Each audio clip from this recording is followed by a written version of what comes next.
안녕하십니까. 현대투자연구소 이종구 수장입니다.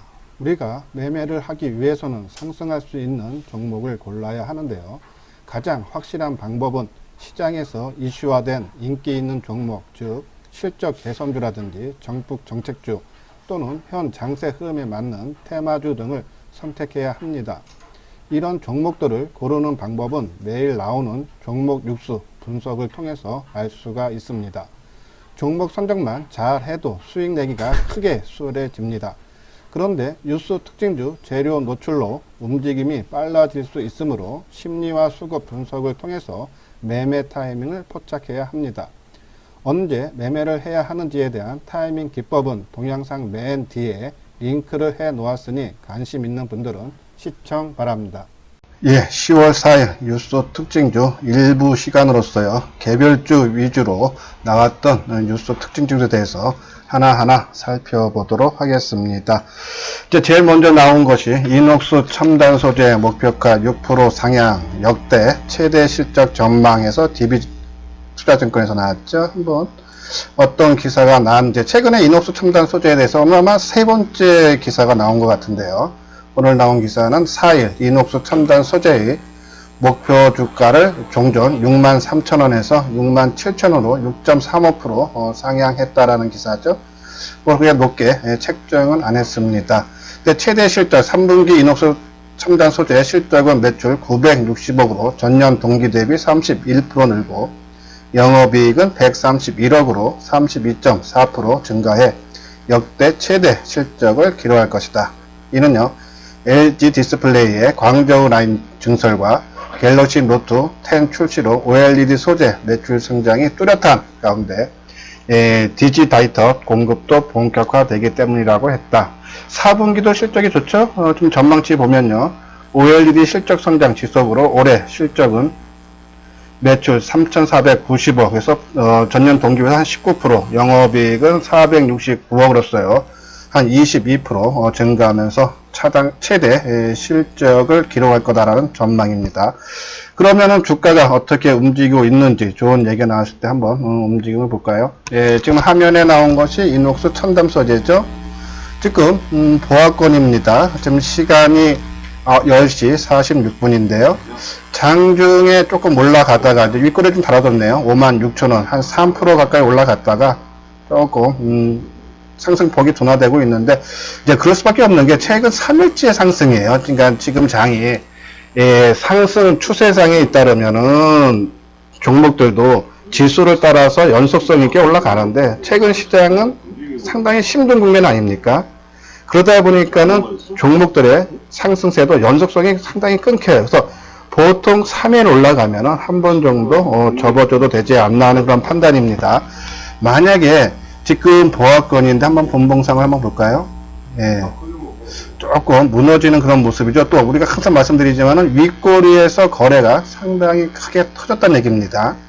그런 판단이면 이녹스 첨단 소재 지금 좀 밀리고 있는데, 뭐 54,500원 이후에서는 한 번 정도 정리하고 다시 대사하는 것이 낫다. 그래서 이녹스 첨단 소재 금일 한번 이익 실현을 하자란요, 그런 말씀을 드립니다. 어차피 우리 단기 종목 위주로는요, 뭐 한 5에서 10% 스윙식으로 2, 3일 끌고 가서 매도하는 전략이니까는 이녹스 첨단 소재는 매도 관점으로 접근을 해달라라는 말씀을 드립니다.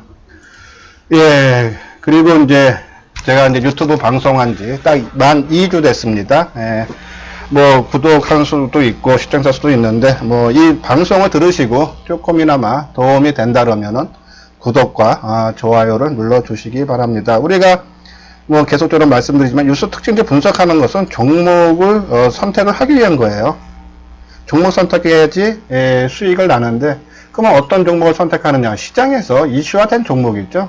시장에서 이슈화된 종목은 바로 이 뉴스 특징주들입니다.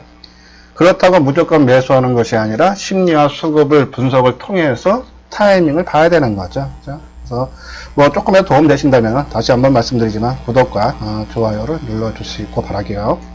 두 번째는 이제 삼성전자 이어 SK텔레콤 일본의 5G 기술 수출이죠. 지난 화요일인가요? 삼성전자가 일본에 기술 수출을 했는데, 이번에 SK텔레콤이 한번 내용 볼까요? SK텔레콤이 5세대 기술을 일본에 수출하는 데 성공했다. 최근 삼성전자가 일본에서 5G 통신장비 수출 계획을 따는 등 5G가 대일 수출의 새로운 유망주자로 부상하고 있다.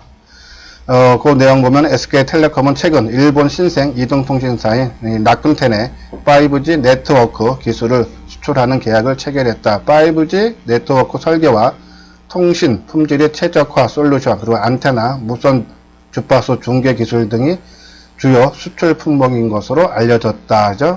이번에 라쿤텐은요, 5G 인프라 구축에 우리 돈으로 한 2조 1,400억 투자할 걸로 업계는 전망했습니다. 그리고 이제 이 라쿤텐뿐이 아니고 뭐 NTT 도코모라든지 KDDI, 소프트뱅크 등 일본 4대 통신사하고 5년간 한 3조 원, 그러니까 우리 돈으로 한 33조 원을 5G에 투자할 방침이어서 일본에서요. 국내 5G 기술 일본 수출이 더욱 활발해질 걸로 내봤다 해서 수혜가 계속된다. 국내 5G 장비 업체들이 크게 올라갔는데 그런 이제 국내 투자에 따른 거고, 지금서부터 이제 해외, 일본이라든지 미국, 중국, 최근에 중국도 발표했죠. 한 1,000조 정도 투자할 거라고요. 그런 식이면 내년까지도 5G 통신 장비 업체들 실적은 상당히 좋아질 거다라는 말씀을 드리고, SK텔레콤이 지금 수출하는 데서 이제 그거와 이제 관련된 회사, 이제 SK텔레콤은 좀 매매하기는 조금 덩치가 크니까는 이제 그거와 관련된 회사가 솔리드가 있습니다. 이 솔리드하고 SK텔레콤하고 5G 중계기 공동 연구 개발을 한다 해서요. 솔리드라든지 아니면 최근에 우리가 계속 언급을 해드렸던 RFHIC죠. 어떻게 주가가 움직이는지 한번 살펴보도록 하겠습니다. 이제 먼저 솔리드죠. 이제 일본상으로 한번 볼게요. 자, 솔리드. 솔리드도 안정적으로 그 주가 관리를 상당히 잘 해주고 있었네요. 여태껏, 그죠? 지난 이제 3월달서부터 6월까지 상승하고, 최근에도 박스권. 근데 이제 전고점 돌파 한번 9월달에 한번 시도했다가, 살짝 대밀리는 이제 시장 약세에서 대밀리는 모습인데, 뭐 추가적인 상승, 지금 현재 140원 상승한 6,150원으로 진행이 되고 있습니다. 수급적으로 봐도 외국인들, 이 종목의 주체 세력은 외국인이겠죠. 그죠? 지난 9월 19일 날 한 2.4%, 그리고 9월 25일 날 한 4% 빠질 때 외국인들이 팔았죠. 기관들이 팔았죠. 23만 주. 그리고 요 날이 언제입니까? 한 16만 주 정도. 9월 25일 날. 그 물량을 이제 외국인들이 다 받아줬으면 크게 안 밀렸을 텐데, 이날 이제 외국인들이 한 2만 3천 주 받아주고 대부분 물량 개인들이 받아줬죠. 12만 주.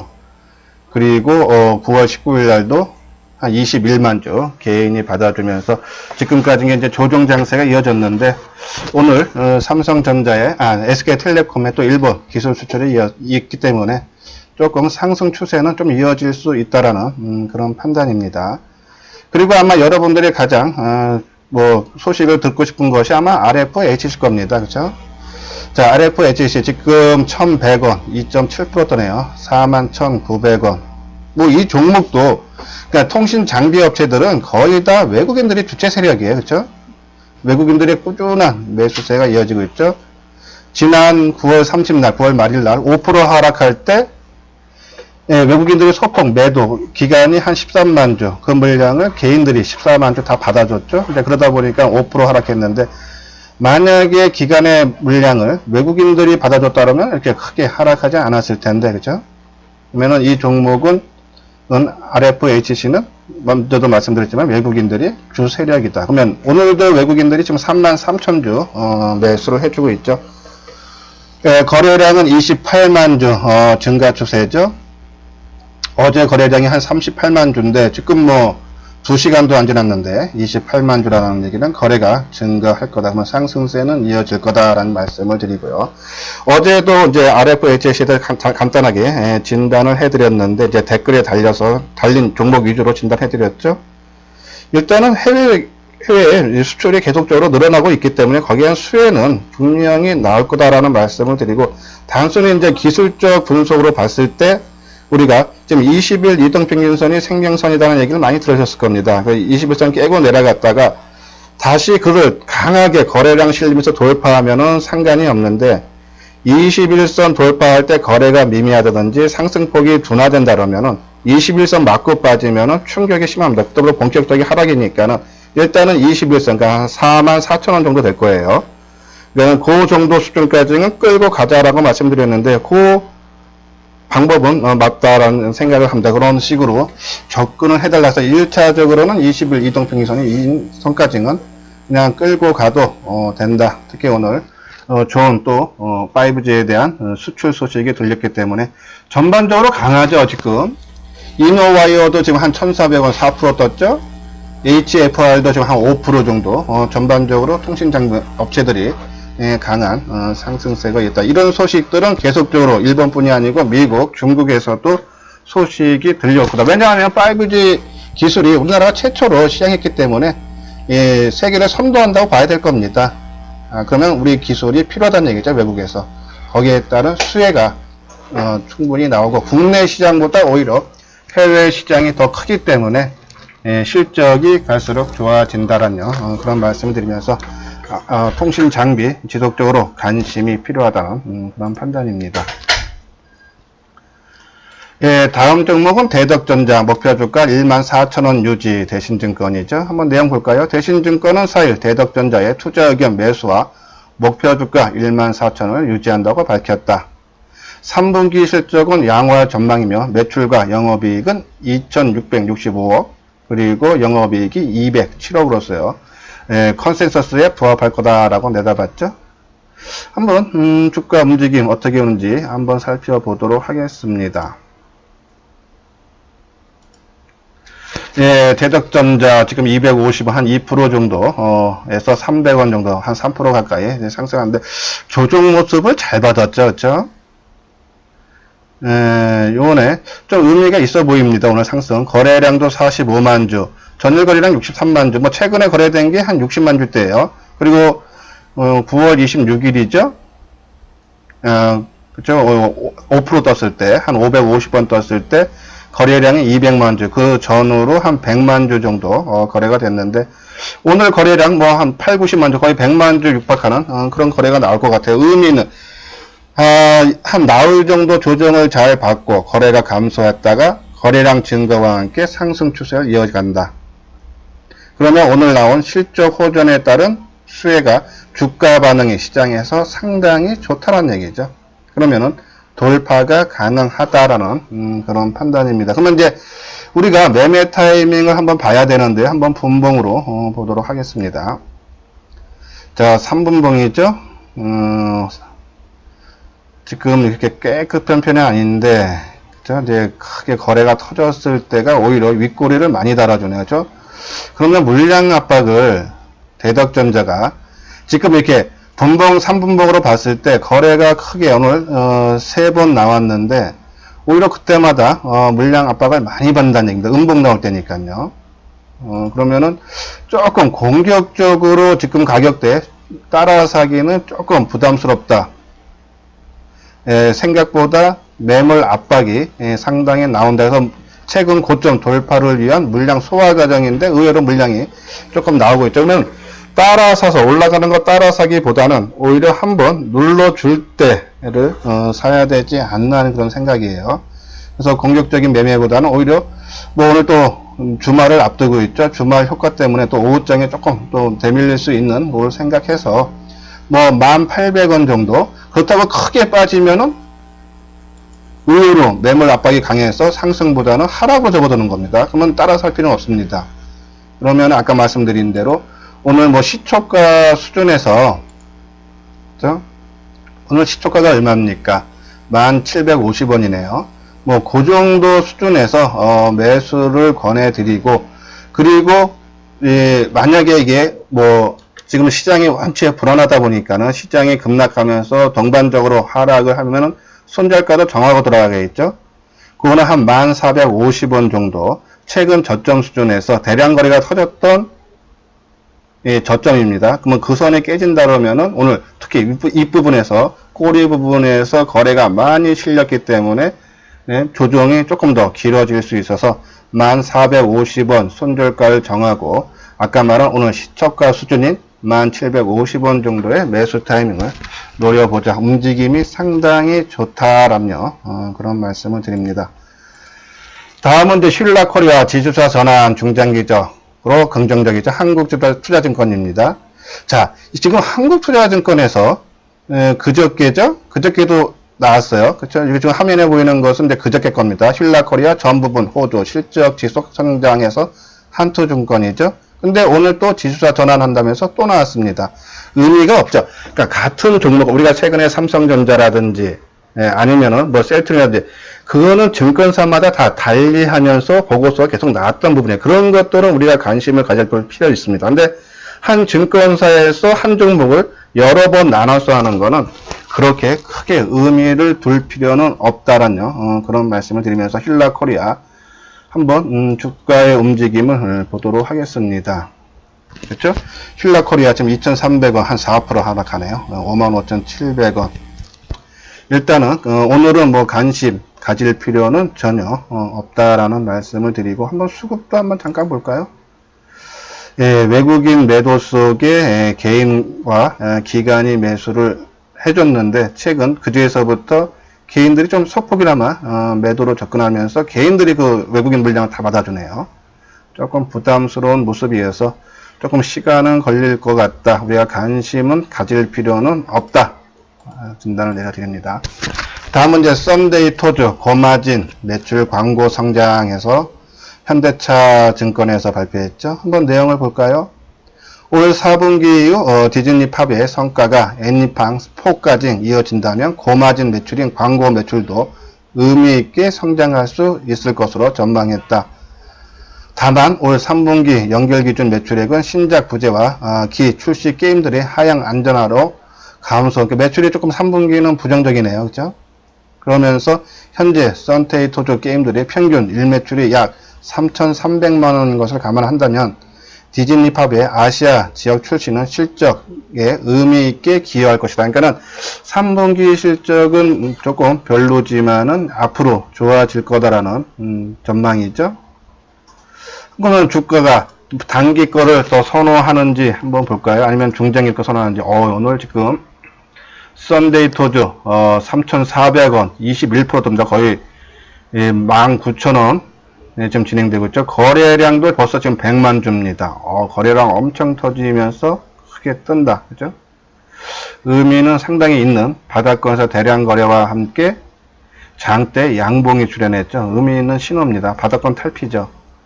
하지만 과연 이제 이런 종목, 우리가 이제 계속적으로 시장에서 이슈화돼서 크게 올라가는 종목들이 자주 나옵니다. 특히 뭐 20% 상한가 들어가는 종목들도 계속 나오죠. 근데 이런 종목을 과연 지금 따라갈 수 있느냐가 관건이죠. 주식 매매는 내가 사서 비싸게 팔아줘야 됩니다. 그러면은 이런 종목, 특히 이제 변동성이 클 수밖에 없겠죠. 한번 분봉 모습도 볼까요? 그냥 순간적으로 쑥쑥 치고 올라가는 거죠. 그러면은 따라 살 수밖에 없어요. 항상 말씀드리지만은 주가가 빠르게 움직인다는 얘기는 우리가 사고 싶은 가격대, 팔고 싶은 가격대에 못 판다. 그러면 추격 매수, 추격 매도를 한다. 그러면은 낭패를 본다. 그죠? 뭐 한두 번은 성공할 수 있겠지만은 그 매매를 뭐 10번 이상 하다 보면은 오히려 손실이 발생하고 한 번 또 못 팔면은 먹는 거는 작게 먹겠지만은 손실은 크게 나기 때문에 결과적으로는 손실을 본다는 얘기죠. 그러면 이제 이런 종목들은 어떻게 접근을 해야 되느냐? 이제 보통 최근에 아까도 말씀드렸지만은 시장이 약세장이 지금 계속 이어지고 있기 때문에 주가의 상승의 연속성이 떨어져요. 하루 또는 며칠 조정을 받는다는 얘기죠. 그러면 조정받는 모습을 보고 판단을 해야 된다는 얘기죠. 오늘은 썬데이 토저는 그냥 관심 종목만 넣어놓고 한 최소 2, 3일로 길면은 일주일 정도의 조정받는 모습을 봐야 된다라는 그런 말씀을 드립니다. 예, 이 종목의 주체 세력은 그죠? 판단하기 힘들죠, 그렇죠? 예, 그러니까 상당히 어려운 게 이런 개별 종목들, 그러니까 우량한 종목들은 외국인 기관들이 사면 주로 올라가는데 개별 종목들은 개인들이 살 때도 올라가는 종목이 꽤 나옵니다. 근데 그 주인이 개인으로 나오기 때문에 나중에 물량 털고 나갈 때 그 물량, 이 개인이 힘 있는 계력이 주체 세력이 파는 건지 아니면 일반인 개인들이 파는 건지 판단하기가 힘들죠. 그래서 우리가 기준점, 어떠한 종목을 매매를 할 때 분명히 기준점이 있을 겁니다. 나름대로의. 근데 수급으로 이렇게 알 수가 없을 때는 기준점을 잡기 힘들죠. 그죠? 그런 판단에서 일단은 개인들이 주체 세력이다라고 보시고 일단은 의미 있는 상승이 나왔기 때문에 한 2, 3일 조정받는 모습을 보고 그때 다시 한번 판단하자 하면서 아무튼 오늘은 의미 있는 상승은 나오고 있다라는 그런 말씀을 드립니다. 다음 종목은 외국인들이 대거 사들인 카카오 3분기 실적도 좋다는데 그 기사 내용 보면은 외국인은 8월에서 9월 2,800원 순매에서 8월 저점 대비 11% 넘는 수익을 챙겼다. 그래서 뭐 실적이 크게 호전돼서 외국인들이 계속적으로 카카오를 매수를 해주고 있다라는 그런 의미고 주가도 올라서 수익이 발생했다라는 얘기입니다. 여기 영업이익 전망치 보면은 3분기 카카오의 매출액과 영업이익은 각각 7,690억, 영업이익은 490억이었어요. 전년 동기 대비해서 28%와 62% 실적이 크게 좋아지죠. 실적이 좋아지는 이유는 이제 카카오페이와 카카오페이지에 주목할 필요가 있다. 그래서 카카오페이의 누적 가입자 수가 3천만 명을 돌파한 가운데 거래액도 견조한 성장세를 이어가고 있다라는 얘기죠. 그래서 올해 12월 오픈 뱅킹이 시행될 경우 펀 뱅킹 수수료 인하 효과로 인해 수익성 개선폭이 확대. 그러니까 지금도 실적이 3분기 실적 상당히 좋아지는데 갈수록 더 좋아질 수 있다라는 얘기죠. 그렇죠? 뭐 큰 내용은 이겁니다. 오늘 기사 내용은 상당히 많은데 일단은 긍정 실적이 크게 좋아지고 있다라는 그런 기사고요. 예, 근데 주가는 전혀 반영이 안 되고 있죠. 이게 카카오가 제 기억에도 이제 오늘이 처음 나온 것이 아니라 한 2번, 오늘이 한 3번째 나온 것 같습니다. 긍정적인 실적이 좋아진다는 얘기. 오늘 지금 보합권에서 뭐 강보와 왔다 갔다 하고 있는데 아직 뭐 외국인들이 아까 말한 대로 외국인들이 그동안 8, 9월 달에 많이 샀는데 전혀 빠져나가는 흐름을 보이지 않죠. 지금 이제 거래량도 5만 1000주, 뭐 전일 거래량보다 뭐 소폭 감소나 됐지 뭐 그 정도 수준이니까는 뭐 의미는 없습니다. 네, 그러면은 최근에 행보 구간이 이어지고 있다라고 보시면 되는데 관심은 계속적으로 가질 필요 있다. 지금은 이제 시장이 조금 낙폭 과대주 위주의 종목들, 대여들의 움직임이 좀 크게 나오고 있기 때문에 그동안 올라갔던 종목들이 좀 쉬어가고 있는 그런 모습이지만 우리가 관심 종목에 놓고 언젠가 갑자기 거래가 뭐 한 50만 주 되면서 상승세가 이어진다면 그때 한번 따라갈 볼 필요는 있다라는 그런 말씀을 드리면서 카카오 주체 세력 외국인 동향 보고 거래량 보고 보면서 우리가 관심 좀 해놓고 매매에 접근을 해달라라는 그런 말씀을 드립니다. 예, 이렇게 오늘 종목들 말씀을 드렸는데 끝까지 시청해 주신 분들 아시죠? 이제 구독과 좋아요를 뭐 도움이 되셨다면요. 뭐 끝까지 들어서 난 별로다 하시는 분들은 누를 필요 없겠지만은 그래도 내 매매하는데 그거 아니면 시장을 읽는데 도움이 되셨다라면 구독과 좋아요를 눌러 주시기 바랍니다. 바로 2부에서 이제 대형주 종목에 대한 뉴스 특징주 분석을 갖도록 하겠습니다.